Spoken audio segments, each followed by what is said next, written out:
The scent of scorched sugarroot and ozone hung thick in the air, curling around the stone spires of the Galactic Peace Arena like smoke from an ancient fire. 79 species had gathered, some slithering, some hopping, others dragged in on levitating thrones of bone and crystal, to bear witness to what the Federation still insisted was a diplomatic event, a ceasefire ceremony, if one squinted hard and ignored the bloodstains embedded in the Colosseum floor. Gravity flickered with diplomatic politeness, trying to please everyone and pleasing no one. Somewhere to the left, a flurry of cursing in 3 dialects broke out as a jellyfish-looking dignitary vomited in midair, then slapped a passing sorry monk with a flipper for laughing. The monk bowed, apologized, and proceeded to cough up incense. Center stage gleamed beneath the arena lights, a circular field of polished obsidian that shimmered like water under certain wavelengths. The Peace Federation's flag, a tasteful depiction of 27 clasped appendages, wavered above it, held aloft by sheer telekinetic willpower and one very overworked in turn. And now, boomed the announcer's voice, deep and syrupy as a gravimelon, let the annual diplomatic exhibition of strength and cultural supremacy begin. Cheers erupted, though most of them translated more as ritualistic shrieks or ambient bubbling. From the galaxy's edge to its inner worlds, the interstellar combat trial had become the Federation's most beloved farce, a contest wherein each species selected a representative of negotiation, then threw them into the arena to determine, through highly sanctioned brutality, who got to steer trade, treaties, and hyperspace tolls for the next orbital cycle. It was in principle very civilized. The Glorinth Dominion had already unveiled their champion, High Prince Skazer, heir to 12 systems and 1 bad temper. He emerged on 6 armored limbs, each claw sharper than the average peace treaty. His plated exoskeleton pulsed with royal blue energy and bore ceremonial scars from last year's near-fatal diplomacy with the Crict. Above him, a row of golden thorns marked his victories, glinting with such smugness it made neighboring empires consider subtle assassination. He stomped into the ring and roared, a sound so bass-heavy it shorted out the translator nodes for 2 full seconds. Most in the stands responded with reverent fear. Others placed new bets. And representing the humans, the announcer began, already chuckling. From the shadowed hallway, a figure stepped into the light with all the fanfare of a shrug. She wore matte black tactical fiber that seemed intentionally unimpressive next to her opponent's display of opulence. No holographic banners, no entourage, no techno choir singing her lineage. Just a woman, boots quiet against the polished floor, chewing something thoughtfully as she walked. Her name did not appear in any program. Earth had submitted her file late, too late really, but bureaucracy had long since given up trying to wrangle humans into punctuality. She paused once at the arena's edge, squinting up at the Glorinth prince like she was trying to remember if he owed her money. She had no visible weapons. The silence in the stands grew curious. A closer look at her revealed hair pulled back into a careless knot, dark eyes with no readable expression, and a jawline that had probably ended arguments in bars across 7-star systems. She was average height, average build, average everything, until you looked at how she moved. Fluid, measured, like she'd spent her whole life calculating momentum. Someone in the audience murmured, "Is that a joke?" Another replied, "They're sending a bureaucrat again." A third voice, more wary, "No, that's her." Skazer cracked his armored knuckles. "I expected more meat on my opposition, or at least a title." The woman glanced up at him, one eyebrow arched. "Eliana Myrov," she said. "You can call me Ellie. I won't remember your name." The prince's dorsal spikes flared in offense. The crowd loved it. "Tell me, human," Skazer said, stalking a circle around her. "Did they send you here to die quietly or to amuse me first?" Ellie didn't answer. She bent down to adjust her boot, flicking a small piece of gravel from the sole. The quiet movement said more than her words had. The announcer, delighted, practically sang. "And thus begins the honorable engagement between Earth's representative and Glorintha's finest. May this sacred exchange of violence bring eternal understanding." Ellie gave a tiny nod, almost a bow. Skazer charged. She sidestepped. Not quickly. Not dramatically. Just enough. Enough to make him tilt, lose momentum, and thunder past her with an annoyed grunt. The crowd leaned forward. Not because it was impressive, it wasn't. But because she hadn't flinched. Most first-timers flinched. The trial had begun, but no one expected it to last long. Not with that size difference. Not with that species gap. The Glorinth had won 5 years running. The humans hadn't made it past round 1 in 4 decades. Ellie kept walking in lazy arcs, forcing Skazer to adjust his footing. Every time he leapt or swiped, she moved just enough. Not flashy. Not even elegant. Just wrong. Wrong to his rhythm. Wrong to his angle of attack. The kind of wrong that made even a trained killer start second-guessing. The prince growled, then began a new pattern. Feints and momentum tricks. Ellie saw them, dodged some, took one shoulder hit with a grunt, and rolled out of it with more grace than expected. Blood appeared at her temple. The crowd cheered. The odds recalibrated. Still, she kept chewing. In the audience, a cricked matriarch turned to her assistant and whispered, "She's mapping him." The assistant clicked nervously. Mapping. Movement. Tempo. Attack vectors. She's not fighting, she's learning. Back in the ring, Skazer paused. He'd fought humans before. Their tactics were erratic, their bone density unimpressive, their martial forms easy to dominate. But this one wasn't reacting like a soldier or a scared diplomat. She moved like something else entirely. He narrowed his eyes. "You're not just a bureaucrat." "No," Ellie said, and gave him a smile that didn't reach her eyes. "I'm what happens when peacekeeping needs teeth." The crowd hushed. The phrase hit wrong. It wasn't part of the pre-written Earth script. She was off-book. From the VIP balcony, a Marnati delegate tapped a finger to their assistant. "Run her identity." "Now." The assistant hesitated. "There's a seal on the file. Red priority." "Override it." The assistant did, and froze. Below, Ellie cracked her neck, then looked up at the watching masses. Her gaze seemed to sweep across species and worlds alike, settling nowhere and everywhere at once. She wasn't smiling anymore. Her chewing had stopped. Somewhere in the arena's heart, the air pressure dipped. The crowd didn't notice, but the trained warriors did. A quiet shift. Like storm fronts forming. Skazer raised his blades again.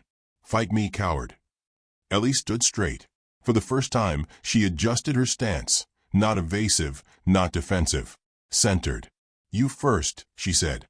There it was. That cold voice. That precision. It hit like a memory half forgotten and half feared. A handful of older diplomats looked at each other. No one spoke the name, but all of them were thinking it. The Baba Yaga. Not a person.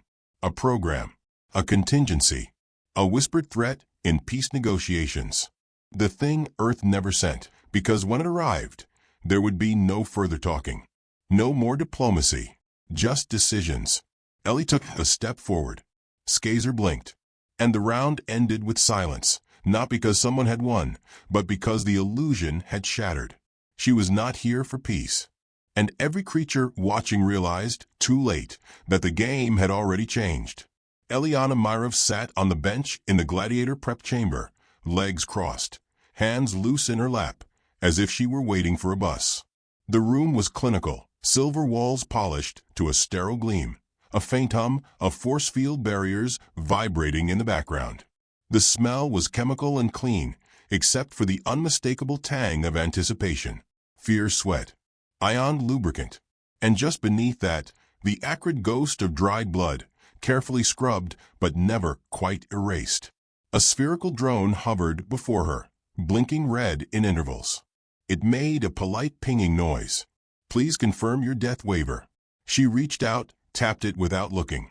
Confirmed. "Do you wish to record last words?" "Already said she said, and resumed chewing gum. The drone hesitated, uncertain whether she was joking. Eventually it beeped and floated off to pester someone less flippant. Ellie exhaled through her nose and leaned back against the cold wall, letting her eyes drift closed. Her heartbeat was steady. Her mind, calmer than most species, could register without medical help. She wasn't meditating, just waiting, calculating. Every breath was a measurement, every idle twitch a disguised rehearsal. She'd already mapped the angles of the arena, the timing of the gravitational pulses, the texture of the obsidian floor under sudden pressure. She wasn't here to win. Winning was irrelevant. She was here to deliver a message. Through the half-transparent barrier, she watched her opponent stomp in circles on the arena floor, warming up with gleeful menace. High Prince Skazer, darling of the Glorinth Dominion. He was everything his kind worshipped, towering, armored, endlessly arrogant, and deadly in ways that required footnotes. He trained in vacuum combat, spoke 9 dialects of the war tongue, had once resolved a treaty disagreement by cleaving a Met-Sari diplomat in half mid-sentence. And that was before his adolescent molt. She'd watched his fights on loop, memorized his breath patterns, his torque rhythms, studied how he baited aggression with fake vulnerabilities, little stumbles that made opponents overcommit. He turned manipulation into performance art. The Federation loved him for it. Ellie found him predictable. A voice buzzed in her earpiece. "Myrov, do you copy?" Loud and anxious, Soren. "Go ahead. Central Command wants to remind you this is a representational match. No fatalities. Emphasis on mutual understanding. I'll be the picture of grace." There was a long pause. "You're not going to kill him, are you?" "No," she said and meant it. "I don't need to." The transmission cut off. She didn't blame them for worrying. Earth had a history of sending the wrong people to these things, idealists, martyrs, geniuses without bite. People who thought if they smiled hard enough and quoted enough Terran poets, they'd be respected. It never worked. But Ellie didn't believe in respect. Not anymore. The door slid open with a hiss. A minor official in gold-trimmed robes, species unidentifiable, possibly decorative, floated in holding a silver tray. On it sat a cup of the peace nectar, a ceremonial drink required before combat, brewed from spores that grew only in the mouth of a dying sun.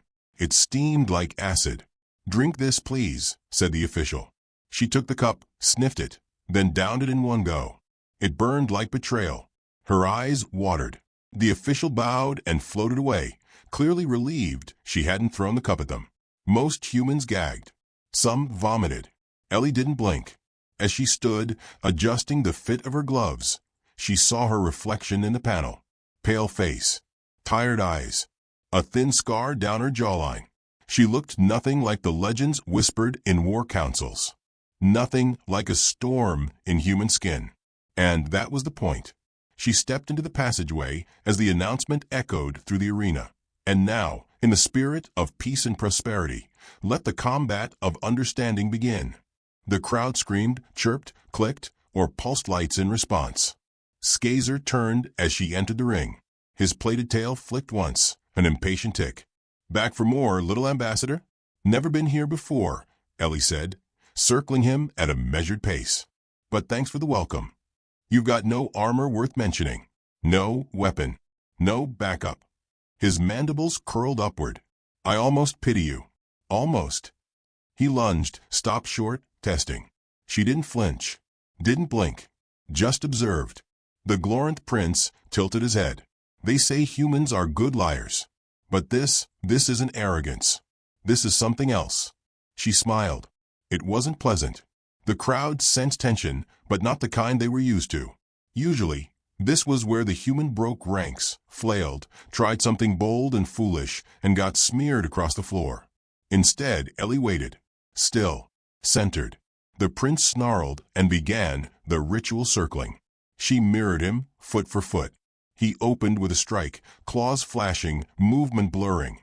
But she had already stepped away before his weight committed. No energy wasted. No drama.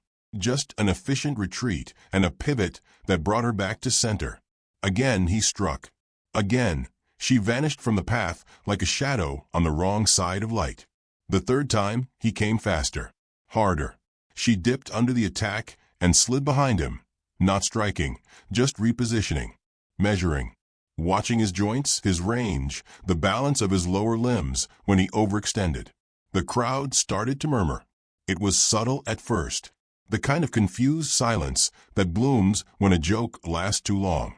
Skazer spun around, teeth bared. "Do you think this is funny?" "No," she said softly. "I think it's inevitable." He struck with both arms, a vertical sweep that could cleave steel. She didn't move. At the last second, she fell backward, limp, boneless, letting his claws miss her nose by a whisper. The floor caught her spine hard, but she used to bounce, twisted, and rolled backward, upright in one smooth motion. He roared. She yawned. Something in his stance shifted. For the first time, he looked unsure. "You're not fast," he growled. "No." "You're not strong." "No." "Then what are you?" She stepped forward, stopped just short of his reach, and looked him in the eye. A reminder. He struck again, too quickly this time. Too close. His claws skimmed her cheek, drawing blood, but missed her center. She absorbed the impact, stepped in, and placed 2 fingers just under his lowest plate. Light pressure, not enough to wound, but enough to make him feel it. He froze. Reflexes overrode training. In that breath of stillness, she whispered, "You left that plate loose after the cricket match." Sloppy. She moved back before he could recover. He didn't speak, just stared at her like she was a riddle with teeth. The crowd, most of it, had gone still. Far above, the Galactic Council chamber flared with notifications. Streams of side bets were changing hands.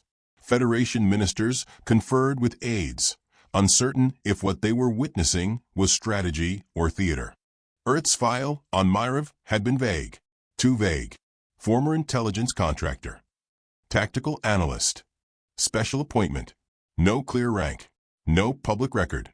One delegate sent a query. The reply came back. File sealed under Baba Yaga protocol, level red. Down in the ring, Skazer charged again, roaring louder this time, mandibles clicking with fury. She took the hit. It slammed her sideways. She hit the ground hard enough to slide.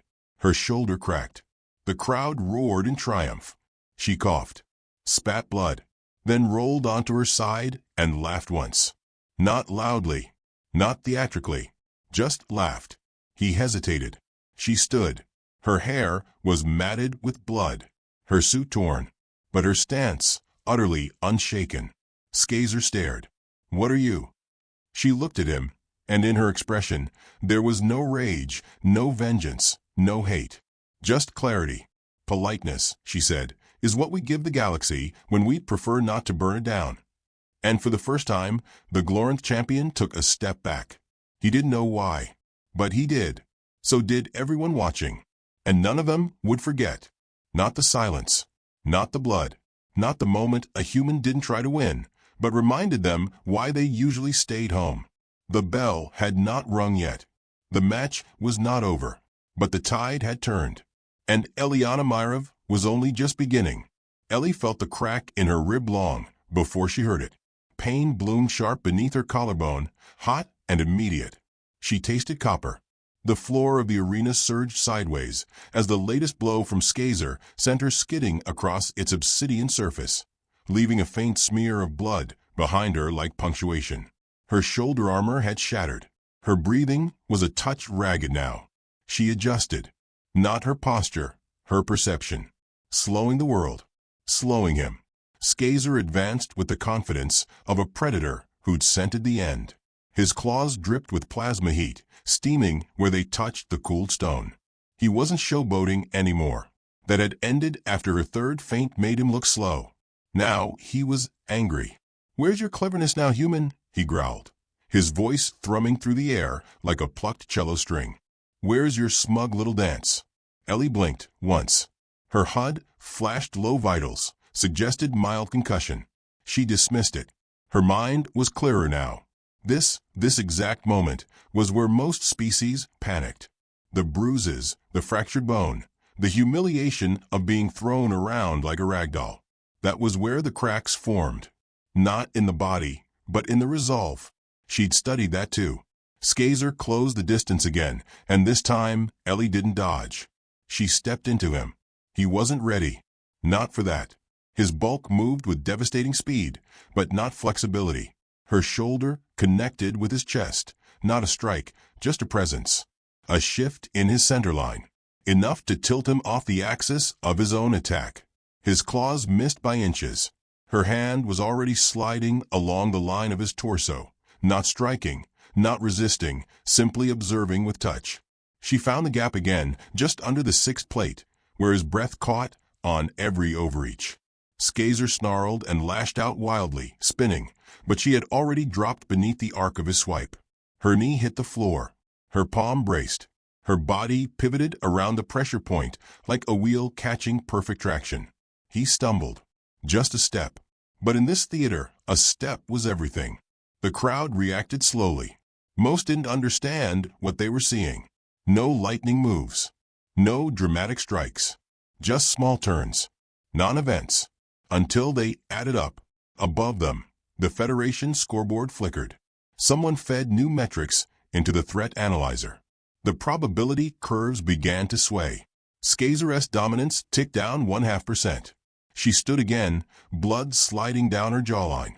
Still breathing evenly. Still chewing gum, though now it tasted faintly of iron and adrenaline. "You were faster when I watched your cricket match," she said. He froze. "You telegraphed less," she added. "Back then you kept your weight lower, more balanced. You've been leaning since the fourth strike." His mandibles clicked slowly. "You've been watching me? I don't like surprises."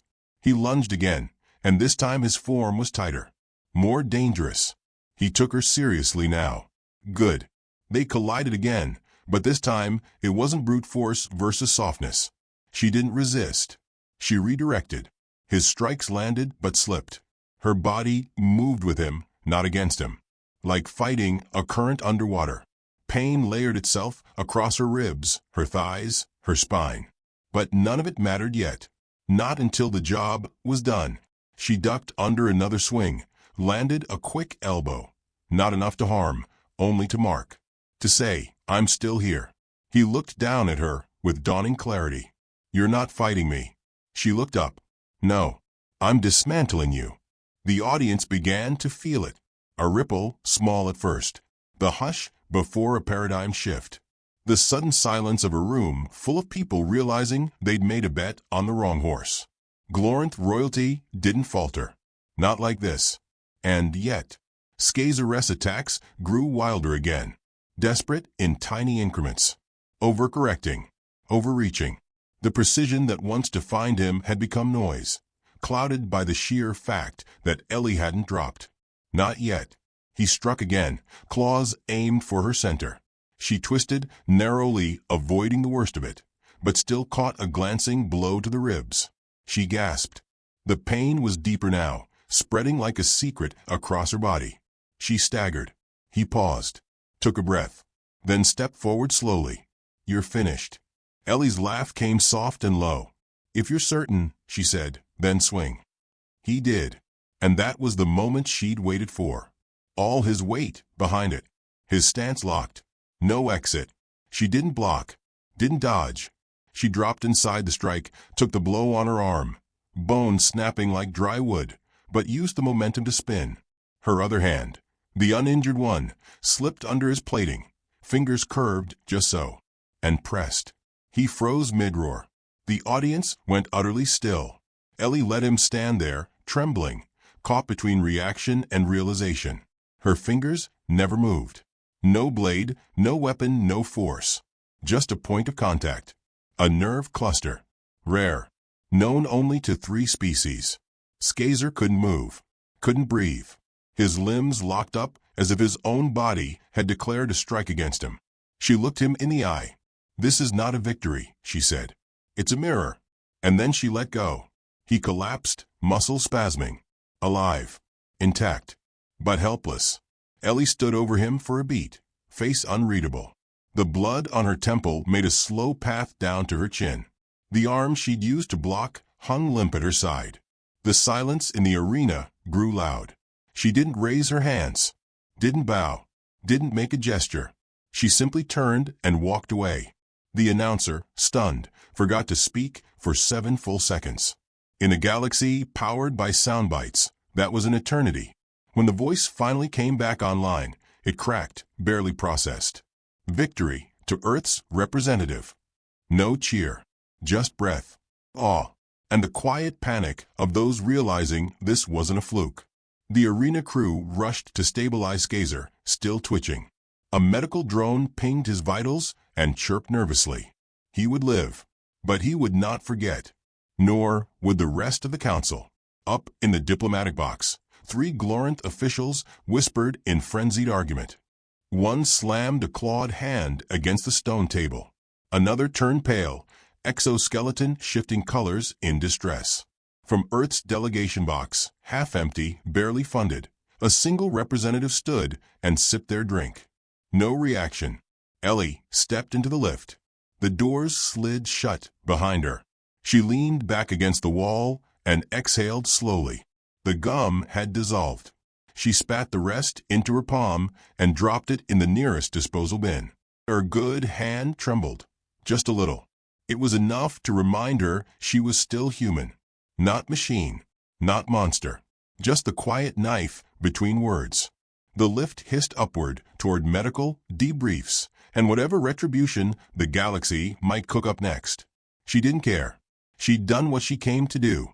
And somewhere, she knew, someone important was now whispering into a secure line, asking a very specific question. Who trained her? The better question would have been, why did Earth wait so long to send someone like her? But they never asked the right questions. Not until it was too late. They didn't speak when she stepped into the council rotunda. Not immediately. Not even after the doors whispered shut behind her, and the room sealed itself in with that signature hush, the kind that only came when sound itself recoiled from consequence.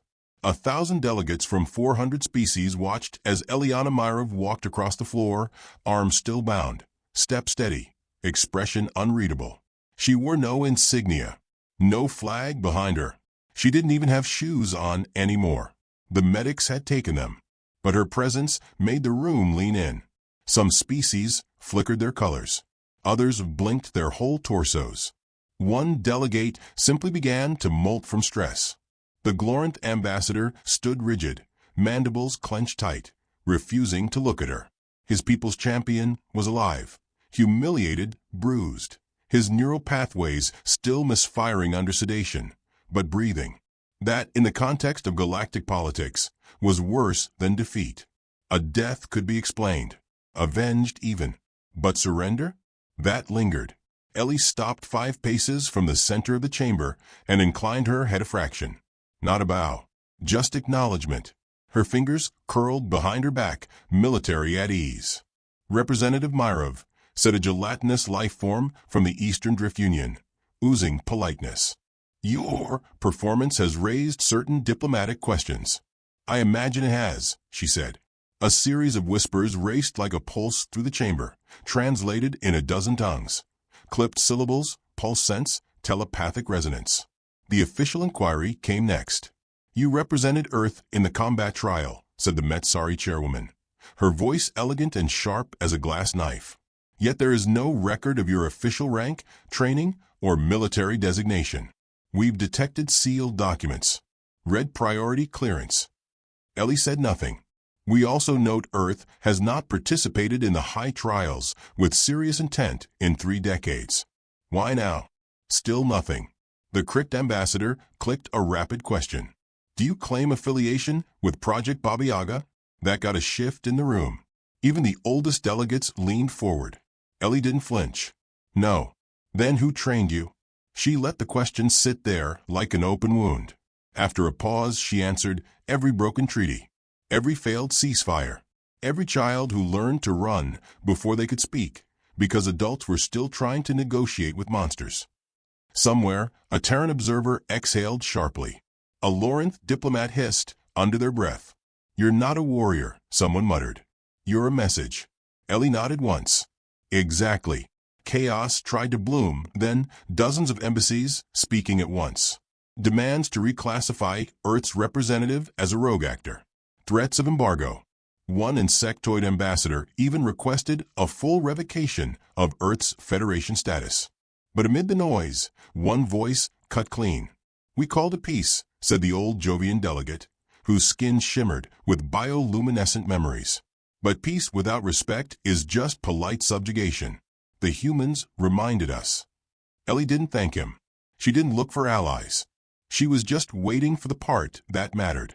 It came from the Federation Chancellor herself, who until now had watched in silence from her throne of folded dimensions. She leaned forward slightly. When she spoke, the air itself seemed to focus. Do you believe your actions upheld the principles of the peace trials, Representative Myrov? Yes. Explain. Ellie's gaze swept the room, not in challenge, but clarity. The trials were created to prevent war, not to simulate it, not to entertain, to prevent.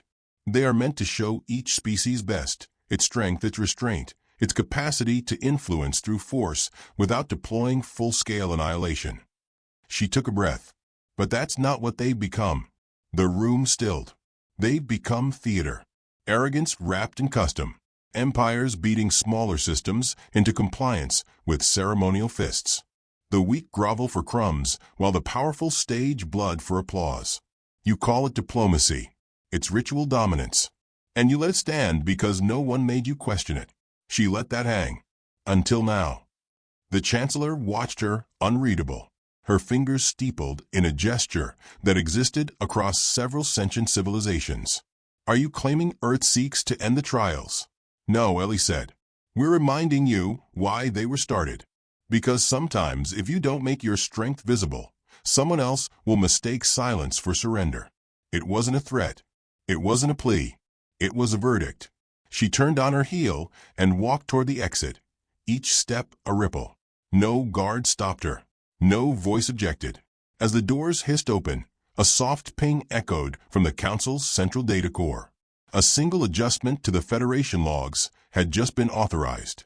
For the first time in recorded interstellar history, Earth's influence rating ticked upward. The med bay was quiet.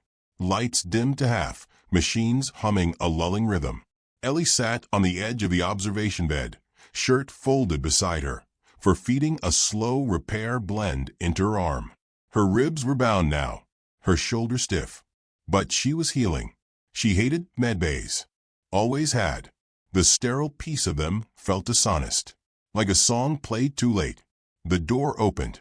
A woman stepped in. Compact. Silver-gray suit. No insignia. Earth-standard boots. Her presence was light, but her eyes were weight. Ellie nodded. Took you long enough. You made quite a scene, the woman said, folding her arms. Diplomats are still screaming in their various registers. I did what was asked. You did more than that. Ellie didn't answer. She stared down at the bandage on her side. The woman stepped closer. You were supposed to send a signal, not shift the balance. I didn't shift it. I reminded them it can shift. A beat of silence. The woman finally asked, was it necessary? Ellie looked up. Yes. They stared at each other a moment longer. Finally, the woman sat beside her. You know what they're saying now? Always do. They say Earth has ghosts. Ellie smiled, faint and crooked. We do. And that you're one of them. Her expression sobered. No. I'm the reason we stopped making more. On the outer rim of Federation space, aboard a drifting neutral station known only by coordinates and soft rumors, a diplomatic courier paused mid-pour of his tea. The transmission replayed again, Ellie's final words echoing through the chamber, through the network, through the black between stars. He reached over, tapped a hidden switch beneath his desk. Somewhere deep in the system, a file unlocked. Red seal, broken. Project Baba Yaga, reactivated. Status, cautious observation. No immediate deployment. No replication. Just a quiet, collective note, logged across Earth's intelligence network. Do not escalate. The message was received. Skazer woke 2 days later, groggy and furious. His limbs still didn't respond right. The healers told him there was no lasting damage, just a system shock. But that didn't matter. He'd lost. And worse, he'd been understood. He sat alone in the ice chamber meant to regulate his metabolism, cold against skin that once radiated authority. One of his aides brought him a message disc. From the human. He hesitated, then activated it. There was no voice, only a line of text. You fight well, just not wisely. That was all. No gloating. No smear of superiority. Just observation. like she was already done with him. And she was. That's what stung most. In a garden orbiting the third moon of Plan A3, the Chancellor walked among bioluminescent vines that sang when touched. The datapad in her hand displayed an updated threat matrix. Earth had moved into Tier 2 influence. Not yet galactic leadership, but no longer ignorable. She considered the variables, considered what might come. Then she dictated a note to her aides. Reassess Treaty Article 17. Strength, when unspoken, must still be remembered. They didn't ask why. Everyone had seen the broadcast. Ellie stood at the edge of the shuttle platform, hair pulled back, eyes on the stars. She was alone. No escort. No ceremony. Earth had no medal for her. No public statement. She preferred it that way. A small transport vessel blinked its readiness signal. She didn't move. Not yet. Her fingers flexed once, testing the ache in her broken arm. Almost healed. Almost. But some wounds weren't meant to be rushed. Footsteps approached behind her. "You'd disappear after this?" Ellie turned. Soren, her handler. He looked tired. The good kind. The kind that came after something necessary was finally done. "Maybe," she said. "You think they'll retaliate?" "Not openly. They got what they needed." "A warning." "A mirror," she corrected. He nodded, thoughtful. "You're not what they expected." "They never are," she said, stepping into the shuttle. The door slid shut. The vessel lifted. And somewhere, in the corner of the galaxy that still whispered of old names and old nightmares, the stars shifted slightly in their silence. No war had begun, but something older had stirred. Respect. Earned, not demanded. And for now that was enough.